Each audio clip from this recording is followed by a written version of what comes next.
Welcome to the Pastured Pig Podcast, where we share the successes and challenges of raising pigs on pasture.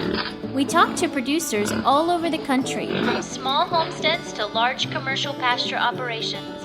Whether you're new to pastured pigs or have been raising hogs for decades, we hope you hear new ideas and new perspectives on pasturing hogs. Here's your host, Troy McClung. Hello, everybody. Welcome back to another episode of the Pastured Pig Podcast. As Kelly just said, I'm your host, Troy. Glad to be back, and I want to get some quick announcements before we get into our guest. The first announcement is our Facebook group has hit over 1,000 members, so really excited about that. Very cool to see that hit that benchmark. More and more people are joining each day, and we're getting some good discussion. A lot of good sharing of pictures. You guys, the farrowing season is obviously upon us, or has been upon us for the last several months, and a lot of good pictures of your piglets. So keep them rolling. Another announcement, I want to, I don't do this very often. In fact, I don't think I've done it yet, gone down the list, but I really want to give a shout out to all of our Patreon supporters who have been supporting us for a while. And I want to list these people in the order of how long they've been supporting us. And I'm just going to go down this list real quick, and a shout out and a special thanks to everyone. So first and foremost, Noah West, Chet Peters, Fritz Seabolt, Nathan Sutterfield, Jed Bicker, Chuck Lewis, Tina Viallard, John, I'm going to screw this up, John Quartusio, Davis Beam, Jesse Wixon, Rob Dowdle, Bill Speed, Adam Garner, Bonnie Hewitt, Chris White, Jason Stevens, Laura Tom, Eric Craig, Michael Burns, John Mosher, Jordan Salyards, Mark Purcell, John Andrews, Desiree Brown, Laura Wood, the Getz Family Farm, Patricia Jones, Patrick Jones. Sorry about that, Patrick. Patrick Jones, Emily Brooks, Paul B., and Sharon Simpson. So each one of you, I really appreciate you all supporting the podcast, supporting what we're trying to do here. It really helps justify all the work put into this and the supplies and resources that's used to keep this rolling. So thank you all so much for supporting that. So along the same lines of Patreon, about every other month, we've been getting the habit of doing a live chat, and it's an open invitation to any of our Patreon supporters. You can get the link in Patreon. And what we do is just have a good conversation via Zoom. And we've talked about feed, we've talked about vaccines, we've talked about quite a few things already. And those chats, if you can't make it to that live chat, those chats are recorded and are available on Patreon. So we're going to have another one coming up, and that's going to be Thursday, May the 18th at 8 p.m. Eastern. We try to do late in the evening on Eastern time, so our West Coast people can be a part of that and not be right in the middle of their day. So be sure, if you're listening, you're a Patreon supporter, be sure to check that out, mark your calendar. If you're not a Patreon supporter and you'd like to experience that, just as little as $5 a month, and you can access those chats, be a part of a live chat coming up, or access some of the recorded chats, plus have access to all the additional information out there as well. Also, don't forget the farm directory on the Pastured Pig website. People have been entering those. We've been getting good entries, kind of slacked off a little bit, but if you'd like to have your farm listed, and you may wonder, what is the reason for that? Well, it's something we're building on. We want to get to where we have a directory of farms across the country that offer either piglets for sale, genetics, that type of thing, feeders, growers, even pork products. And it's not just, you don't have to just list your pork products only on your farm directory. You can list the other services you offer. So what I'd like for this to be is a repository of information, just like Local Harvest and some of those other larger sites, where people can search in their area to say, I want to find reputable pasture-raised pork for consumption, or I'm looking for certain genetics to put pigs on my own property. So that's what we're trying to do there. And I know as many members as we have and as many people download the podcast, I know we've got quite a ways to go on that to get a good saturation of the people that have farms that are listening and can list them there. So be sure to check that out. It's totally free, and that's not going to change. I'm not going to change that from being free. You can have your basic information out there, your logo, a picture of your farm, description, availabilities, contact information, social media links. You can have all that for free. That's not going to change. Okay, so let's get on to our guest. Today, we are sitting down with Legacy Family Farm, and that's in Ohio, just across the river from us. We're going to talk with Caitlin Scott. Now, Caitlin, she is developing a niche, and that's what I wanted to underscore, because when I say Kune Kune, I know some of you people are going to roll your eyes, and some people don't. It's funny how polarizing Kune Kune and AGH and Mangalitsa and all those type of breeds are, the lard breeds. But I want you guys to listen to this. Caitlin has a vision, she has a goal, and she has a niche that she wants to explore with the Kune Kune. So I appreciate her doing her homework on the front end.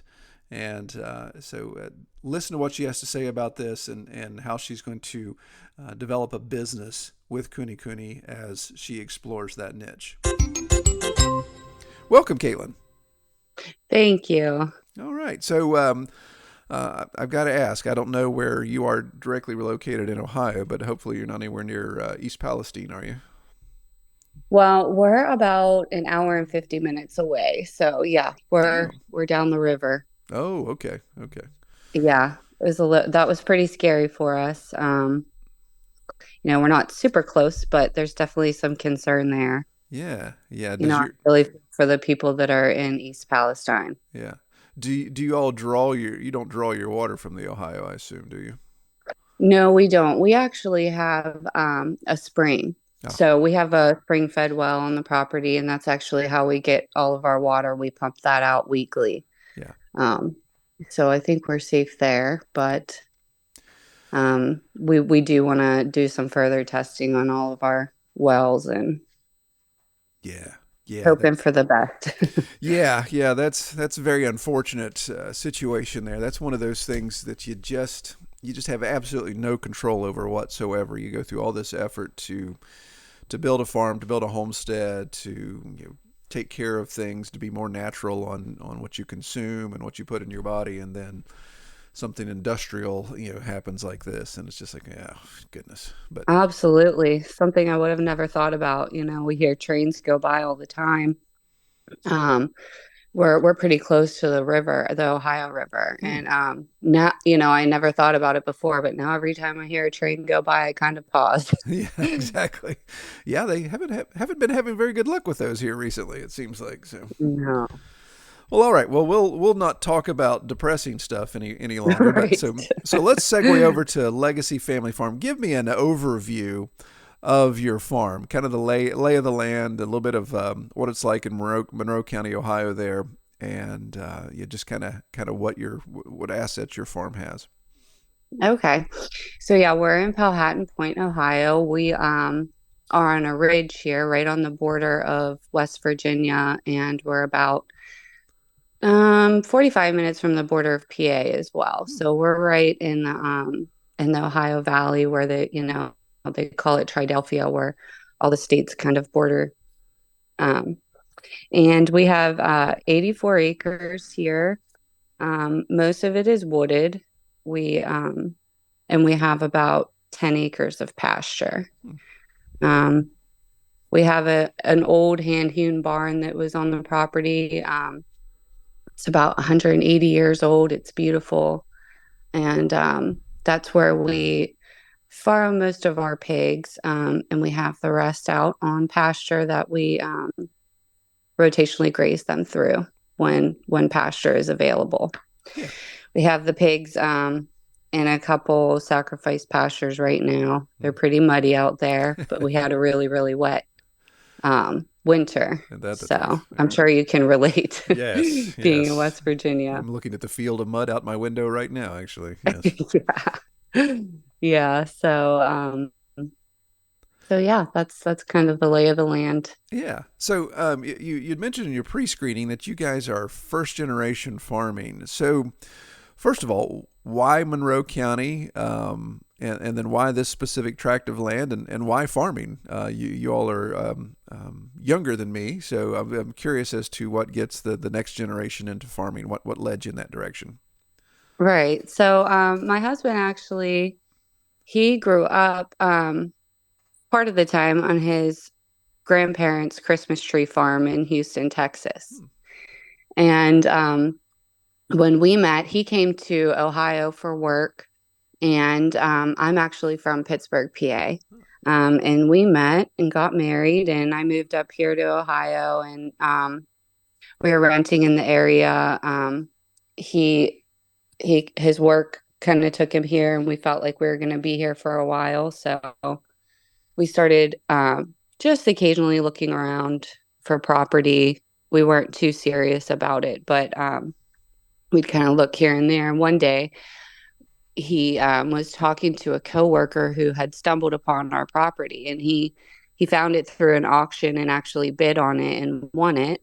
Um, but because of a survey issue, he wasn't able to go through on the sale. And it was really everything that we were looking for. So my husband scooped it right up.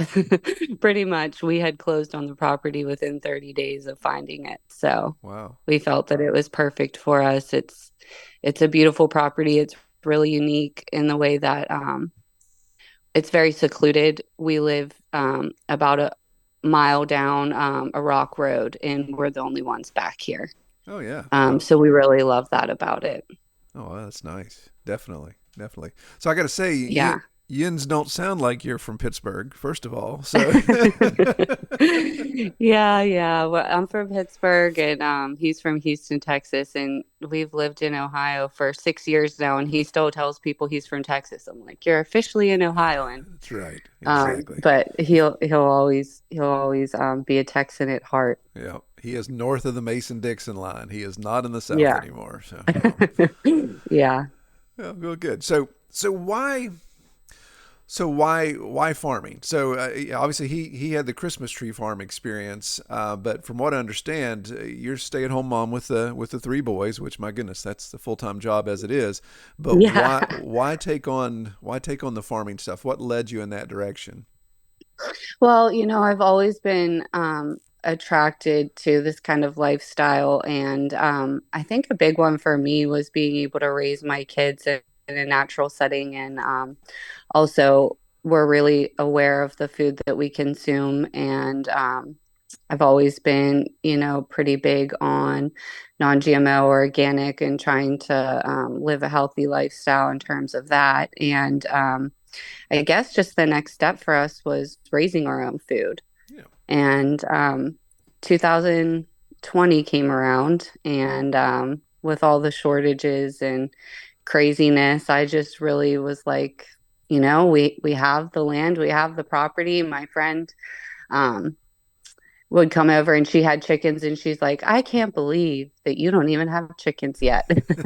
And raising young kids, it's a lot. And once my youngest, who's about to be 5 this month, once he became a little bit more independent and was in school more often, I'm like, well, I need a hobby.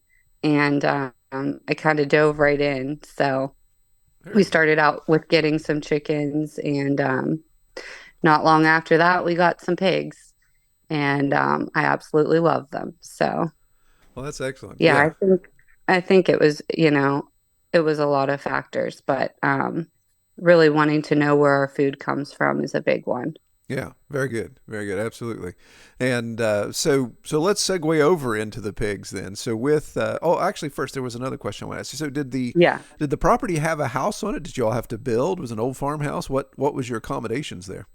right. So we there's a new house that was here, and then also an old farmhouse.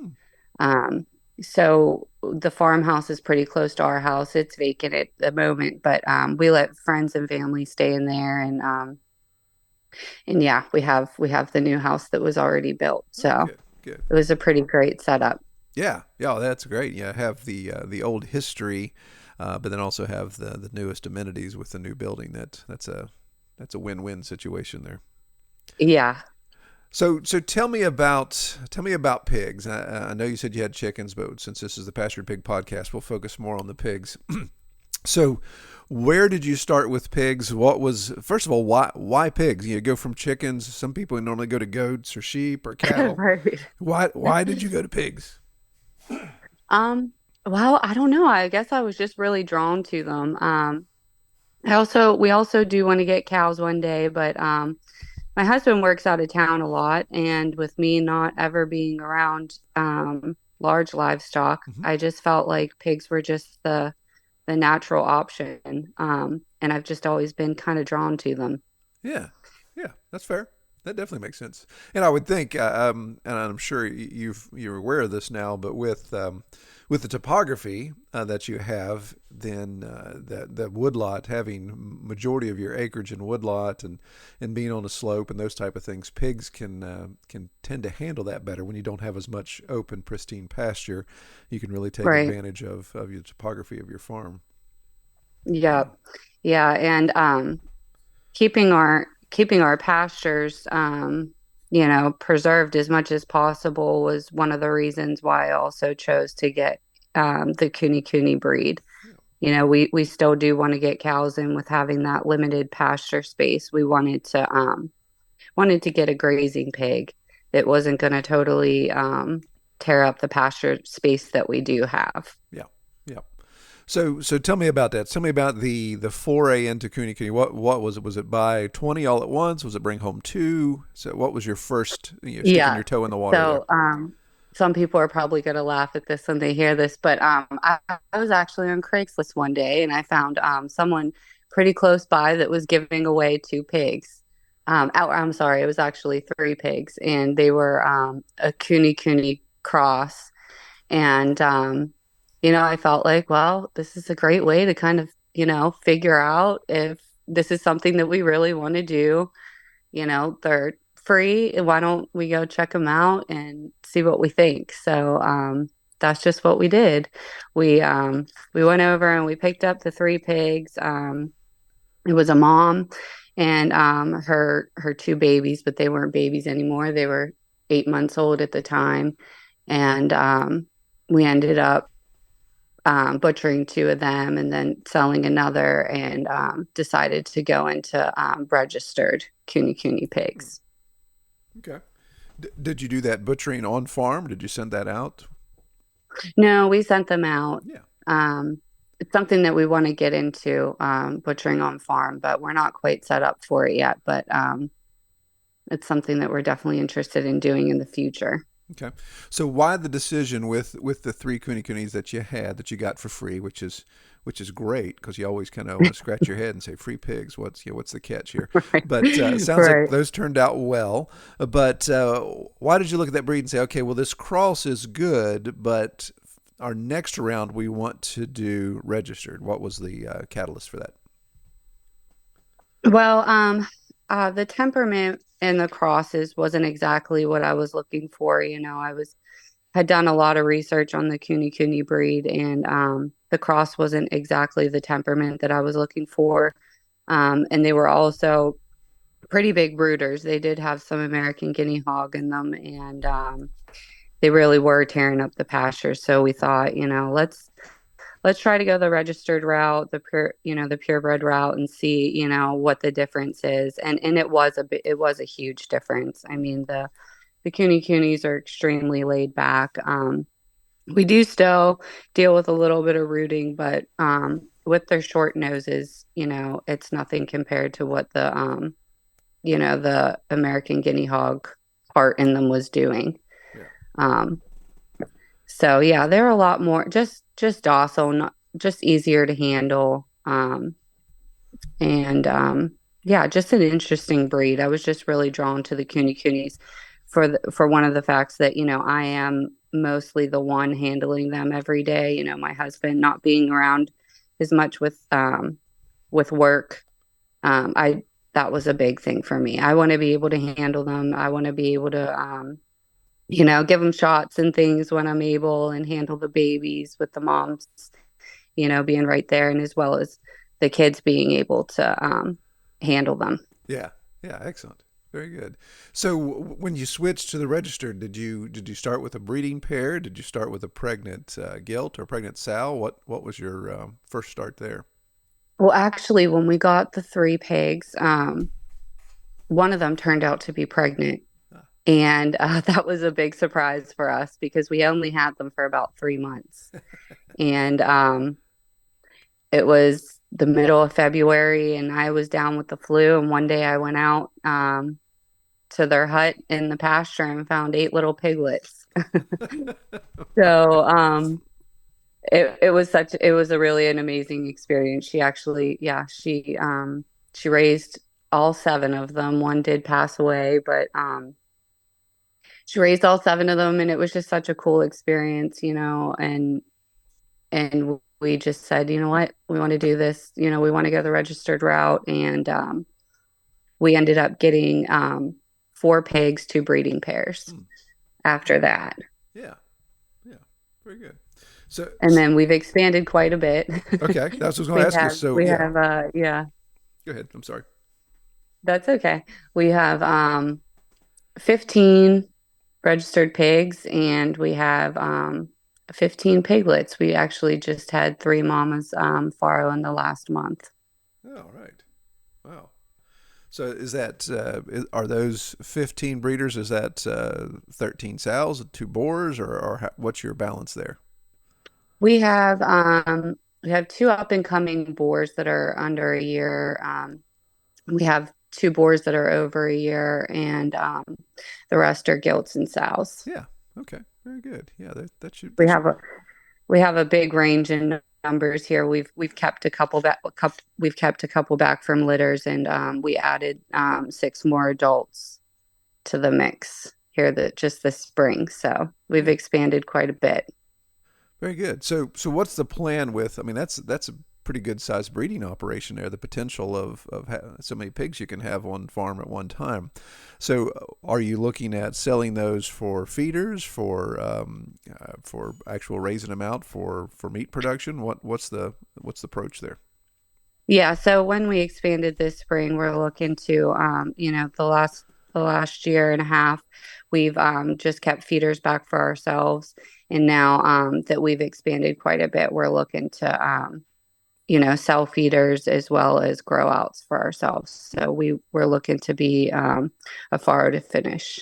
Yeah. Yeah. Very good. Very good. So do you have? So you're building a customer base, I assume. Are you selling the wholes and halves, or are you selling cuts? What's the direction you're going with that? Yeah, so we haven't done that yet, but I'm looking to sell feeders. And then this year we plan to raise out about four to five, Oh, okay. and Okay. we'd like to sell um, halves and wholes. Yeah. And we could also go the retail route. There's a local market that's in Wheeling, West Virginia, and we have an option to sell cuts to the retail as well. Yeah. Yeah. Very good. Yeah. So it's going to be a new thing for me. We have raised feeders ourselves, but that's a whole new arena there. So Yeah. All right. So I have to ask you the hard question because anytime we talk about Kune Kune or American Guinea Hog, then there's always there's certain people that have to want to, yeah, they want to make the comment, so I'm going to make it for them. So right. what have you experienced in the yield of Kune Kune when it comes to your own personal consumption, and how's that going to either help or hinder you when you go to the commercial sales side of that, or do you think that's an issue? Well, I think that it's definitely a niche market. Not too many people are really aware of the Kune Kune breed specifically for meat. We're really focused on faster growing genetics. We're selecting our pigs that so we can grow them out to reach that 200 pounds in 12 months. Okay. So that's something that we're really focused on. It's not really profitable, or I mean, it can't. Maybe it can be. I don't really see how it can be profitable keeping pigs, for 14 to 18 months, unless that's just something that people are doing to raise meat for their own family. Mm-hmm. Um, so yeah, that's really what we're focused on, is getting those pigs to 200 pounds in 12 months. And we're doing that by free feeding piglets. A lot of people that raise Kune Kunes don't free feed. But that's something that we're starting them out in the beginning, really keeping track of their weights, getting them on a nice high protein pig mash, right from the start. So Yeah. there's a lot of farms out there that are doing it, that are reaching that 200 pounds in 12 months. There's, not a lot of them, but there's a handful of them. And I've have a lot of really great mentors in the Kune Kune community. Um, so I feel confident that we're going to be able to do that. Yeah. Yeah. Well, I like the fact. I mean, obviously you're doing your homework, and to me that says so much. That by taking the time, sitting down, and saying, okay, here's goals that we want to hit. You said some of the key points there. It's a niche market, so we need to exploit that niche if we're going to make this profitable. But actually looking and say, okay, what do we need to be profitable, and putting those processes in place. So investing in the higher protein, doing the free feed, which there's obviously pros and cons of that, because you see a little bit of feed on the ground, you're like, oh, it's being wasted type of thing.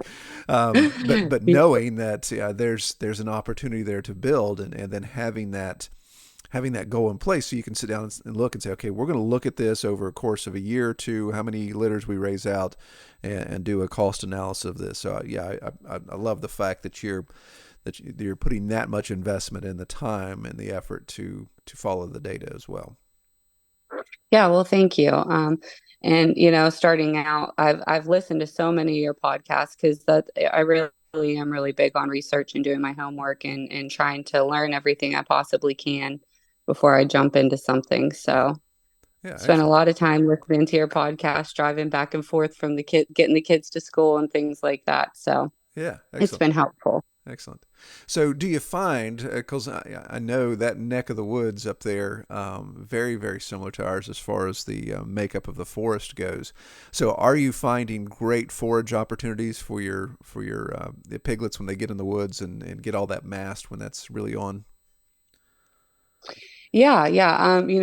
We actually don't really have them in the woods. We do have them on the pasture, and Okay. they have their heads down almost all day long eating pasture. And the way the weather has been, we're already getting green grass come back, Yeah. and it's so nice to see. Right. And we feed them hay Okay. in the Okay. winter when there's not pasture, Very and they good. love it.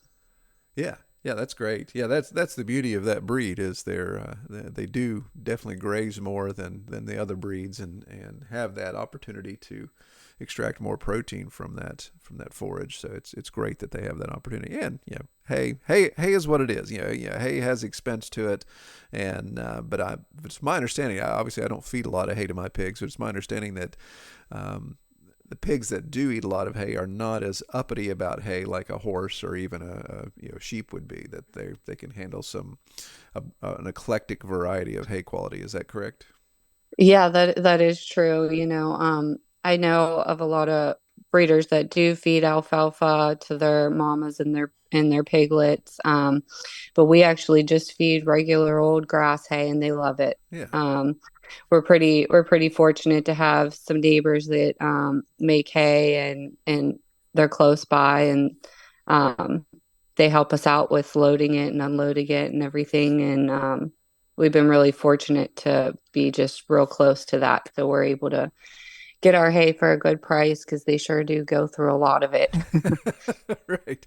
Yeah, that many head. I would think that you would. Now, are you dealing in square, or are you dealing round? We have square bales. Yeah. Okay.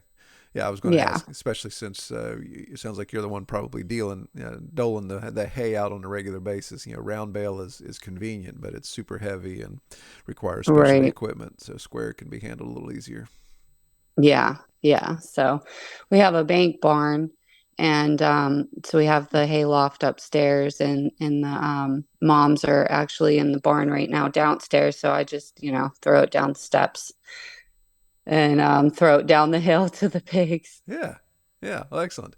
Well, that's what I was going to ask you. So, you're shooting for this 12 months life cycle there, and of course, being in a climate where there is a dormant season, even with the Kune Kune that are much easier on pasture, you mentioned your sacrificial area. Can you explain that a little bit, how you have that set up, and why that was so important for you all? Yeah, so we our sacrificial area is closest to the barn. So in the winter, we're not having to track through a bunch of snow or mud to get to them. And those areas have water set up where, we're not having to haul water to them in the winter because how difficult it can be having frozen water. So we have that area set up for them where we actually have we're catching rainwater in the winter. Yeah. So that's all connected to the gutter system from the barn. So they have unlimited amount of water out there, and um, we just keep them close. And that's an area that we're going to move them out of once the grass starts to grow back, so we can give that area a rest. Yeah. Yeah, very good. Yeah, and it's my goodness, I think that's so important, especially like I said, with a life cycle where you know you're going to have a large number of pigs through the dormant season. It just really allows your grazing pastures to go dormant and to regenerate through the winter months, and then your sacrificial area, depending on how you manage that, of course, then you've got great fodder, compost material, that type of thing. If you get in and you either scrape that out by hand or using a tractor to clean up those areas, and then allow those to lay fallow throughout the entire year. So that's really good management of the property there. Yeah, thank you. It's rotationally grazing can definitely be labor intensive, but it's something that it's something that's important to us, and something that I think is worth it. So Yeah. we love raising our pigs on pasture. Yeah. So let's talk about your rotational process a little bit. So with your breed stock and with your feeders, how do you segment them? Do you keep them all together and just rotate them all as a group? Do you have multiple rotations that you're doing? Yeah, so we keep our older breeding pairs together, and then we pair our younger pigs that are under a year together, and we rotate them in separate groups. Um, last year we had them in an electric netting that we were moving them all around the pasture. We'd move them about every 2 weeks. Hmm. Now that we have larger groups, we we're putting pigs together for breeding pairs, and then we'll put them all back together. And we've been building some more permanent fencing, Yeah. and they're about acre paddocks, so we're gonna move them through that. We're still in the process of building more paddocks, but should be done through the summer. So I'm doing some seeding now, and I'll probably move the young feeders through that, and the weaning piglets, so they have that fresh grass that's coming up, so they can get that good head start. And then I'll once I move the feeders out of there, I'll run the breeders, the more mature pigs, to go in and clean it up and just kind of keep it going that way. Yeah. Excellent. No, I love that idea, and it sounds very permaculture-esque. I don't know if that was your approach, but looking at how the land is going to work for the litter. So you're using a lot of this temporary fencing and temporary setups to see how it works. And then as you grow and as you scale up, coming back and realizing, hey, if we start breaking this up into permanent segments, then it's going to reduce the amount of labor. But you've got an idea how the land works to your advantage in that process. So that's wise. I love that you're now segueing into that permanent infrastructure. Oh yeah, it was needed. It's a lot of work moving those pigs every 2 weeks, and you know we love that we have permanent fencing now, especially for the piglets. They're it's a little nerve-wracking watching a little piglet get tangled up in that electric fencing, and we realized pretty quickly that wasn't something that was really going to work. So we really needed to get that permanent fencing up, and it's been it's been really nice. Yeah. So, would you mind describing a little bit of your permanent fencing as far as the actual components? Are you using wooden posts, T posts, electric strand? How high? How many strand? All that type of stuff. Yeah, that would be a great question for my husband. Gotcha. Okay. But I Yeah. could give you an idea. Yeah, we have a combination of wooden posts and T-posts. Hmm. And we have the livestock fencing Gotcha. Okay. set up, and we got some porta hut set up as well. Yeah. Okay. So So yeah. yeah. So you're allowing. So even with the rotational process, when you know there's a farrowing coming, you've got your porta hut set in that specific paddock, so they can farrow there versus trying to bring them back to a specific farrowing spot. Is that correct? Yeah, yeah. So over the last month we've had excuse me, we've had our moms in the barn. They farrowed in the barn just because the weather just wasn't great for having them out on pasture. But it's something that I really would like to do this coming summer. I have a couple sows that we are gonna have them farrow out on the pasture. Yeah. Yeah. Interesting. Very good. Very good. Now, do you have, when it comes to your litters, are you trying to get X amount of litters per sow per year, or there's just a specific time you want to have, one litter per? What's your rationale on how often you allow them to breed? Yeah, so kind of just watch their condition, and if they're in good condition, then we put them back with the boars. We we don't want to have litters right in the middle of winter, so just right at towards the end of February, beginning of March is really an ideal time, Hmm. especially for feeders. Um, they're gonna have the most pasture available to them, to be able to get protein off that pasture that's just coming in the spring and then all summer and then into the fall. Yeah. Um, so I'm not sure if that answered your Yeah, question yeah, or no, not. no, that's great. Yeah, you've got a specific time based upon the actual gestation period and the farrowing time to have them on the ground, because that would be key for your feeder market as well. A lot of people are looking for spring pigs and they want to start there. So having feeders available at that point versus say feeders that hit the ground in the fall and they're going to be Right. transitioning to a farm that's going to be in a dormant session, then that would be something somebody had to take into consideration.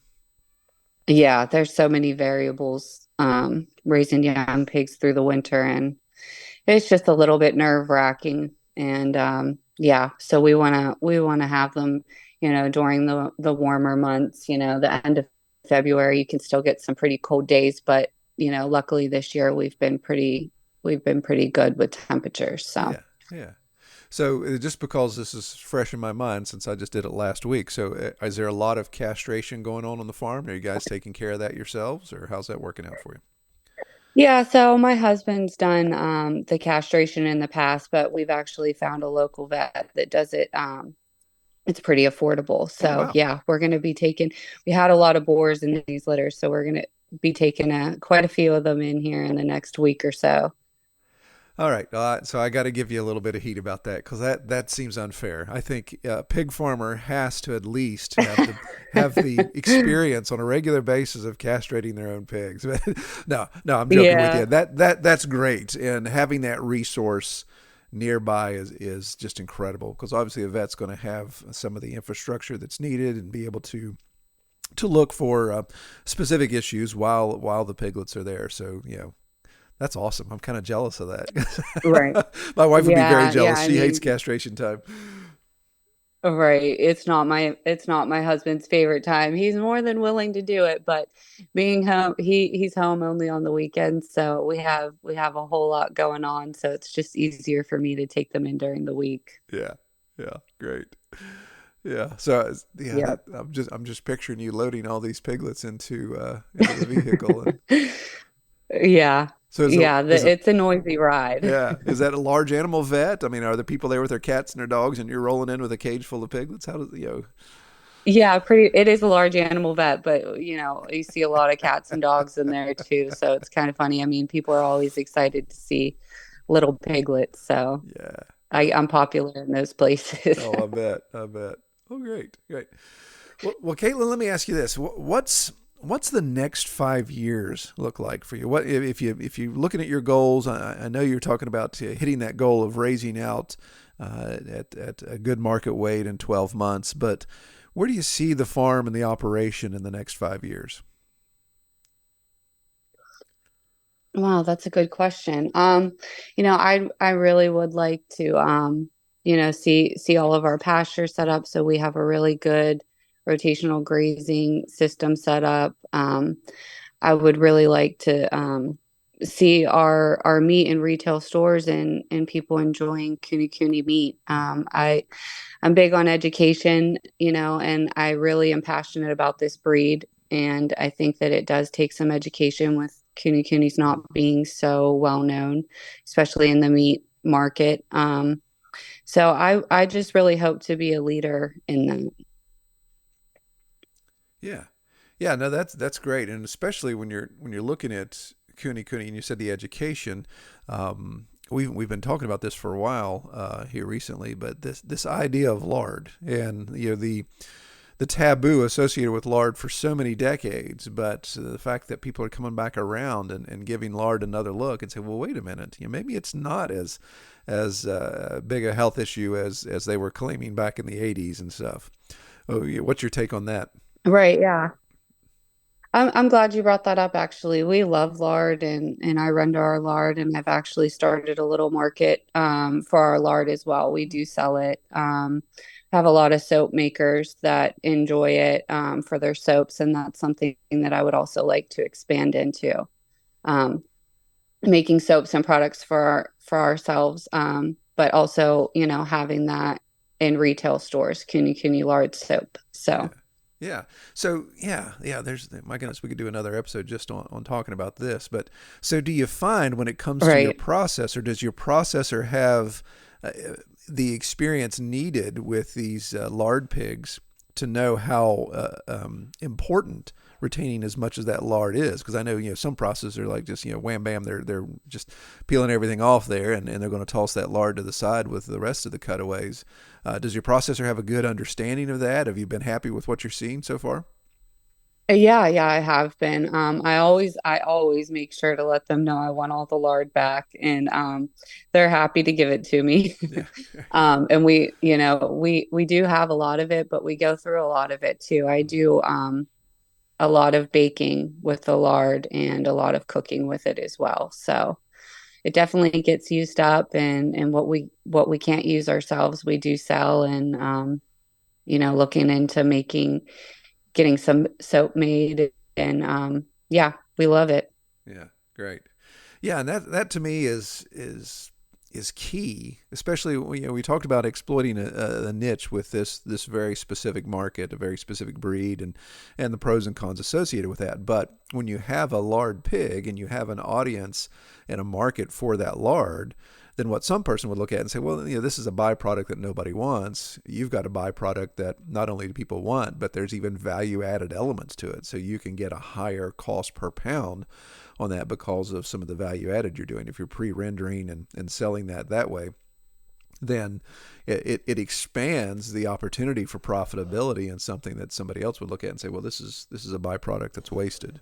So yeah, I love the fact Right. that you guys are exploring that. Yeah, absolutely. Kune Kune lard it's delicious. I mean, it's so creamy. And it makes, just the best baked goods. We love it. My kids, they go crazy over the chocolate chip cookies that I use the lard in, and it doesn't compare to anything else. Right. Yeah. Yeah. Yeah. We use a lot of lard here on the farm as well, and I love it in anything we deep frying, and it really, yeah. There's just something about it that is just seems way more natural, and I love as the health quote, and I'm using air quotes here, the health professionals as they start looking back at this stuff again and say, huh, well, maybe this isn't where all this heart disease is coming from. So interesting. Exactly. Well, Yeah, I definitely agree with you there. yeah. Well, let me ask you. So, if people listening to this, because again, I know you're the 900-pound gorilla in the room when we talk about Kune Kune is everybody that says, "Oh, I can't stand that breed because they're not viable, they're not this, they're not that." Um, you know, we entertain all conversations here as long as they're amicable. But what would you tell somebody who's thinking about getting into pigs for the first time, and they're entertaining Kune Kune, but they're hearing that negativity from the community? What would you say to them to say if they wanted to explore that more? Well, I think that Kune Kune, first, I would say Kune Kunes are a great breed to get started with. They might not be for everybody, and that's okay.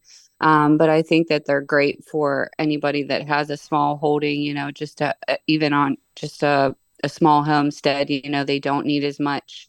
They don't need as much land. They make a smaller impact on the land, and that way where a lot of small homesteads are looking for that. I think that getting your feed and mineral ratio is really important to getting the yield that you want. Because Kune Kunes are consuming less feed. A lot of the feeds are based on getting 6 pounds a day.